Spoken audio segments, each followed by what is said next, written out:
This is the Balancing Act by Security Compass, your guide to going fast while staying safe in today's digital world.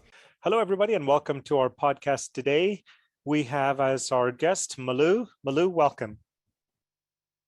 Oh, thank you, Altaz. Hello, everyone. My name is Malu Septien Milan, and I'm the president of Cryptopon LLC. I also happen to be a consultant for a large corporation, and I've spent quite a bit of time in my career reducing risk in Fortune 100s in driving cyber, privacy, GRC, and risk management all up. Wonderful. It's great to have you. Yeah, that's great. So, if we just dive right into this, Malu, we find that there's a gap that exists in terms of business executives and board expectations around risk, cyber risk or application risk, and the execution of the determination of where we are from a security posture perspective.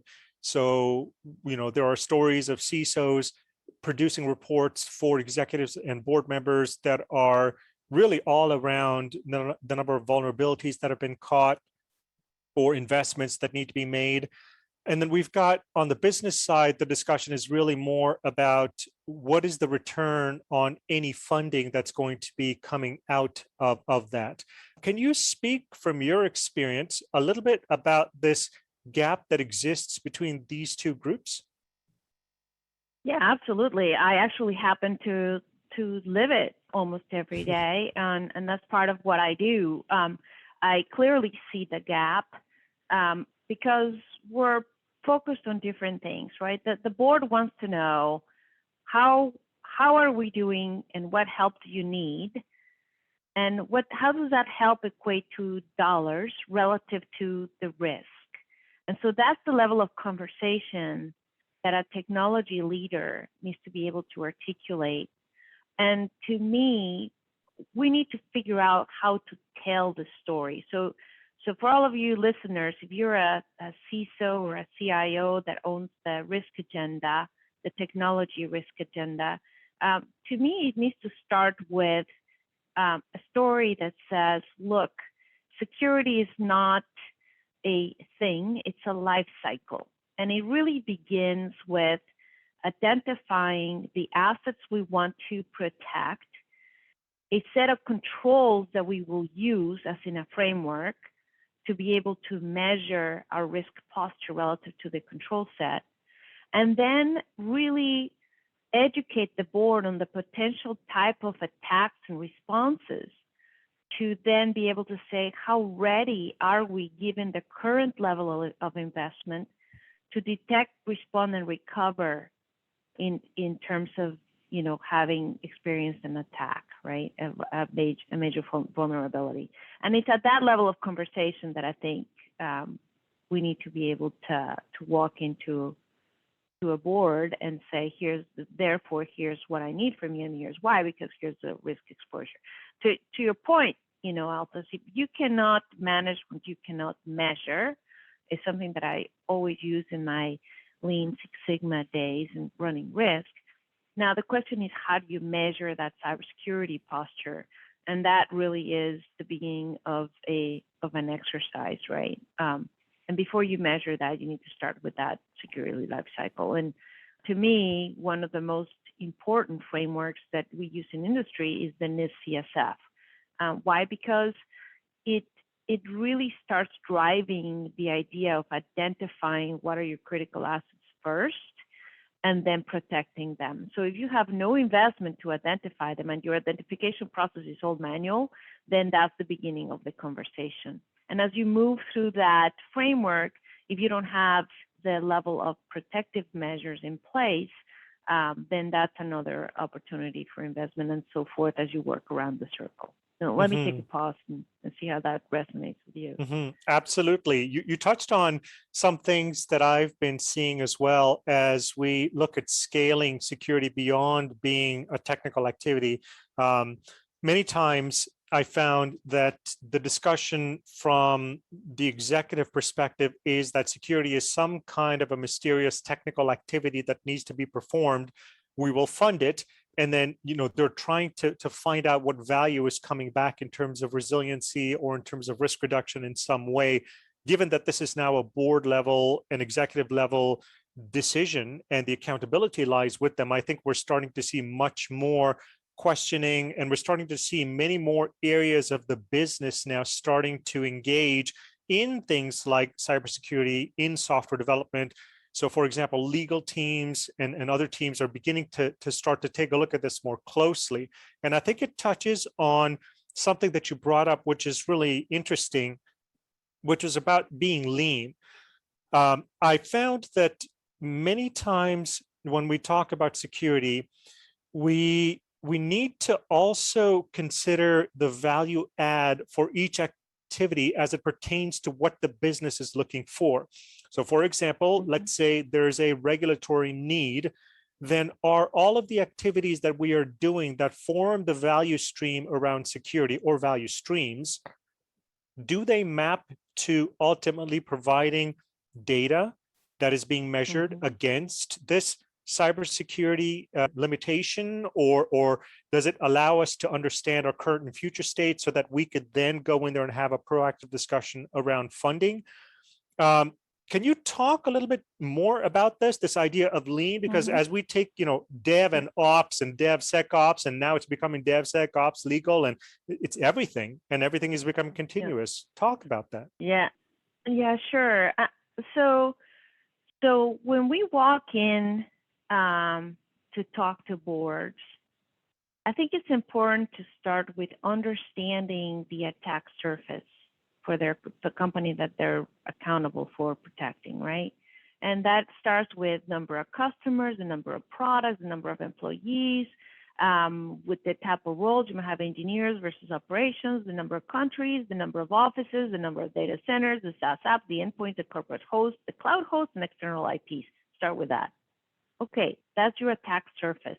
And then say, to your point, Altas, not everything is as important as everything else. So we need to have a criteria to define what are those crown jewels. And those crown jewels, by definition, are those most important and most critical assets to that business. Let's think of it as a house, right? That needs to be protected to maintain that operational continuity, availability, and quality of service. So the crown jewels have to be categorized in some way. One way in which I like thinking of this problem is I categorize crown jewels in data, products, infrastructure, and people. If you're not a product company, then you're a service company. If you're a product and service company, then you have both, right? In the case of, say, a Microsoft where I used to work, right? And then you really start saying, okay, what are the top data elements? You're going to have intellectual property, and you're going to have, which is typically your BII, and then you're going to have customer data, financial data, employee data, right?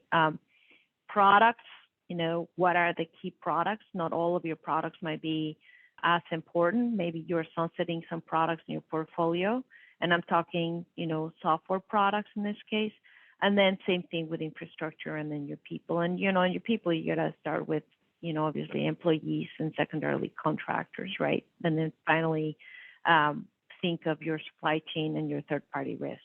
And so if you start prioritizing, go through an exercise of prioritizing, is how are you going to even prioritize that? Then I go into what does a typical threat scenario look like, and how likely is that risk in terms of level of sophistication from the attacker, as well as the criteria by which you define if it's a low, medium, or high risk. And then that will help you then start creating a risk matrix upon which you can start saying, okay, should that scenario occur, do we have the right level of investment? Or are we in a red flag status in terms of our ability to protect, detect, respond, and recover to that threat? That's interesting. Does that make sense? Absolutely, it does. And so if you were to come alongside a chief security officer, and they're trying to make a convincing argument to go and to take a look at these initiatives from a security perspective, sometimes that can lead to frustration, and it almost feels like there's this gap that exists. What advice would you give tangibly for that security officer to take in order to help take, the steps forward to reach out to the business and try to speak their language? Are there some things that you've seen, some templates or some frameworks or anything, any guidance that you could provide? Yeah, so from a cyber perspective, I would say start with a common cybersecurity framework that aligns with the industry and national security best practices, right? 50% of US organizations and 16 critical infrastructure sectors follow it, right? It's also going to be a requirement of the presidential order, and it's expected to be followed by more than the 20 states that already follow it and are required to follow it in order to protect the supply chain in 2021, right? So we're already halfway into the year, and many of these companies also have, certain certifications that they must maintain. So it's twofold, not just how do you maintain the certification that you already have, which then gives you competitive advantage as a business, but secondarily, let's have conversation with the business. If you're having conversations about what data you need to protect, the very first question is what business processes manage that data. And I'll give you a perfect example, right? In the case of healthcare, which we're just living through the pandemic, a lot of healthcare businesses are top of mind. As a matter of fact, there's a new publication that just happened to provide some feedback for. We're going to close on that in NIST for telemedicine, telehealth, and that is if you are running a digital business and you happen to be in the healthcare business, how you identify where that healthcare information is, SPI information. And so any data incoming, any data you process, and any data outgoing from your company needs protected. And then there are critical process steps that are going to be, as I call them, the moments of truth for that data, that are going to help you prioritize where you're going to need heightened level of cybersecurity protection. So I hope that helps. Yeah, it does. It does. And I'd like to turn it then and start to look at this now from the business perspective as well. We've got the business is trying to move towards increasingly becoming more and more digital. And in so doing, there may be federated decision-making, for example, and it's very hard to try and maintain security when the decision-making process is being done by several people. And there may be an acquisition of a SaaS product, for example, that is there to enable the thrust around going digital, but maybe it hasn't gone through all of the security checks, for example. So are there is there anything you could say to a board member, an executive, a business leader from their standpoint as they engage with the security community within their organizations or even within their supply chain, on what are some of the things that they could be doing as well to help from a security perspective? Yeah, so the very first thing is, and I've actually been in a couple scenarios in the middle of very massive M&As where the M&A is a potential risk because of a security concern, right, by either party.